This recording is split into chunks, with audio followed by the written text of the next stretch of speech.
بسم اللہ الرحمن الرحیم۔ چند دن پہلے ایک انجینئر صاحب سے ملاقات ہو گئی۔ باتوں میں انہوں نے کہہ دیا کہ اسلامی تاریخ اور انبیاء کی سیرت پر جو فلمیں بنتی ہیں، اس طرح کی فلموں کے بارے میں آپ لوگوں کا کیا کہنا؟ میں نے کہا میں اپنی بتاؤں تو اس طرح کی فلمیں دیکھنا، اس طرح کی فلمیں بنانا یہ انبیاء کی توہین ہے۔ تو کہا بڑے متشدد ہے، آپ کا دور تو فلمی دور ہے، ان چیزوں کو جتنا زیادہ فلمایا جائے گا نئی جنریشن اتنا زیادہ اس سے متاثر ہوتی ہیں۔ اخبار کے کچھ کٹس بھی دکھا دیے جس میں کچھ لوگوں کا کہنا تھا کہ ترک کے کسی ڈرامے سے متاثر ہو کر کے انہوں نے اسلام قبول کیا ہے۔ سوشل میڈیا پہ بھی اس سلسلے میں طرح کے فتاوے گردش کر رہے ہیں، لیکن قرآنی اصول اس میں دیکھا جائے تو کیا ہے؟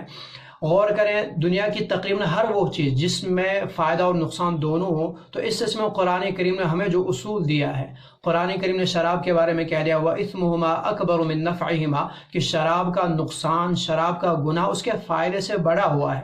اسی بنیاد پر فقہاء کرام نے ایک اصول بنا دیا کہ جلب منفعت سے دفع مضرت بہتر ہے، کہ کسی چیز کا فائدہ حاصل کرنے میں اگر اس چیز سے نقصان بھی اٹھانا پڑتا ہو تو پھر اس چیز کے نقصان سے بچنا یہ بہتر ہے اس چیز سے فائدہ حاصل کرنے میں۔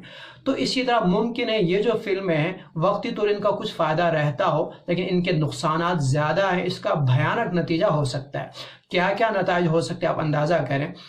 چونکہ اسلامی تاریخ اور انبیاء کی سیرت حضرت جبرائیل علیہ السلام رب ذوالجلال کے ذکر کے بنا ادھورے ہیں، تو العیاذ باللہ کل جا کر کے ان دونوں کے کردار کے لیے بھی کسی شخص کا انتخاب ہوگا تو پھر سے کسی شخص کے لیے مرزا قادیانی کی طرح ذلی نبی، بروزی نبی، یہ وہ اس طرح کے دعویٰ کرنے کا موقع مل جائے گا۔ اس سے بھی بیان انبیاء کے لیے خیالی تصویریں بنانے کا یا انبیاء کے کردار کے لیے کسی شخص کا انتخاب کرنا، اس کا کتنا بھیانک نتیجہ ہو سکتا ہے۔ اندازہ کریں، حضرت مفتی تقی عثمانی صاحب مدظل العالی، انہوں نے اپنی کتاب تراشے کے اندر بالکل شروع میں ایک واقعہ ذکر کر دیا ہے کہ صقلیہ کے ایک کلیسا نے ایک ماہر مصور کو اس بات پہ آمادہ کیا کہ کلیسا کی دیواروں پہ حضرت عیسیٰ علیہ السلام کے زندگی کا خاکہ فلمایا جائے، اس کا نقشہ بنایا جائے۔ اس مصور نے بھی بڑی محنت کے ساتھ اس خاکے کو تیار کیا، لیکن تیار ہوتے ہوتے دو تصویریں اس میں رہ رہی تھی۔ ایک حضرت عیسیٰ علیہ السلام کی بچپن والی تصویر اور ایک یہودا جو ان کا حواری ہے، جس کے بارے میں انجیل میں لکھا ہے کہ 30 روپے کے لالچ میں انہوں نے حضرت عیسیٰ علیہ السلام کو گرفتار کرا دیا تھا۔ یہ دو چہرے ایسے چہرے تھے جس کے کوئی مناسب نمونہ مل نہیں رہا تھا جو ان دونوں کرداروں پر فٹ بیٹھتا۔ اس درمیان میں مصور اسی تلاش میں ایک دن اس کے نظر گلی میں کھیلتے کچھ بچوں پہ پڑتی، جہاں ایک 12 سالہ بچہ، اس کے چہرے سے جو معصوم ہے، جو شرافت ٹپک رہی تھی، اس سے دیکھتے ان کے دل نے محسوس کیا کہ حضرت عیسیٰ علیہ السلام کی بچپن کی تصویر کے لیے جو چہرہ سب سے موزوں چہرہ وہ یہی چہرہ ہے، یوں حضرت عیسیٰ علیہ السلام کا بچپن والا خاکہ پورا ہو جاتا ہے۔ اب معاملہ یہودا کی تصویر کا تھا، اس کے لیے بھی بڑا عرصہ بیت گیا، کوئی مناسب چہرہ نظر نہیں آ رہا تھا۔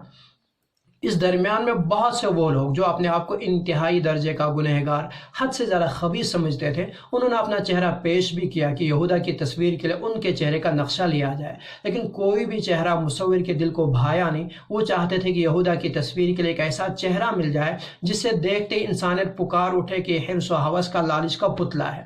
اس درمیان میں بہت عرصہ بیت جاتا ہے۔ ایک دن وہ شراب خانے میں بیٹھے ہوئے ہیں کہ شراب خانے کے دروازے سے انتہائی کمزور قسم کا ایک بوڑھا اندر آ جاتا ہے جو بھکاری کی طرح شراب شراب کی صدا لگا رہا ہے۔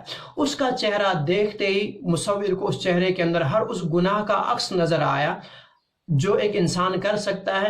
حرص و ہوس کا لالچ کا پتلا ہونا محسوس ہوا، لہذا انہوں نے فوراً اس سے کہہ دیا کہ شراب میں آپ کو ہر روز دیا کروں گا، آپ میرے ساتھ چلیں، مجھے آپ سے کچھ کام ہے۔ خیر، جو بھی جس طرح کا معاملہ ان سے طے ہوا ہو، یوں اس سے بٹھا کر کے یہودا کی تصویر پوری کی جاتی۔ اب جو یہودا کی تصویر پوری ہوتی جاتی، یہ بوڑھا شخص جو اس تصویر کو دیکھتا تو اس کی حیرت اور خوف بڑھتا جاتا۔ ایک دن مصور نے محسوس کر کے اسے بتلا دیا کہ میں دیکھتا ہوں جو تصویر پوری ہو رہی، تمہارا خوف اور اضطراب بڑھتا جا رہا، وجہ کیا ہے؟ تو کچھ پل کے لیے اس بوڑھے نے اپنا سر اپنے ہاتھوں میں لیا اور پھر کہہ دیا آپ ذرا مجھے پہچاننے کی کوشش کریں۔ بچپن میں انتہائی درجے کا شریف اور انتہائی درجے کا معصوم، بلکہ نبی کے چہرے کے لیے جس چہرے کا آپ نے انتخاب کیا تھا وہ چہرہ بھی یہی چہرہ تھا، اور آج آپ سب سے بدترین شخص کے چہرے کے لیے جس چہرے کا انتخاب کریں وہ چہرہ بھی یہی چہرہ ہے۔ تو یہ نتائج ہو سکتے ہیں انبیاء کے کردار کے لیے کسی شخص کے انتخاب